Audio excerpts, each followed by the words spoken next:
Hi everyone, आजचा आपला day 16. चला तर बघूया आजचा आपला स्टॉक होता PGEL. रिझन अँड लॉजिक अगदी सिंपल.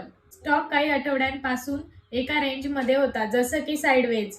एक्झॅक्टली तेच मला पाहिजे होतं, कारण जे शांत बसलेले स्टॉक असतात तेच जोरात धावतात. सकाळी अचानक माझा अलर्ट वाजला आणि मला कळलं PGEL हा स्टॉक ब्रेकआउट जवळ आहे. तेव्हा आठवलं, हा अलर्ट मी 2 दिवसापूर्वी लावला होता आणि आज तोच कामी आला. आणि लगेच मी माझ्या स्ट्रॅटेजीमध्ये त्याला चेक केला, म्हणजेच व्हीवॅप आणि EMA. कन्फर्मेशन मिळालं आणि एंट्री घेतली. SL लावला आणि पाहता पाहता माझं टार्गेट हिट झालं. ट्रेडबुक अपडेट केला आणि आजचा डे क्लोज केला.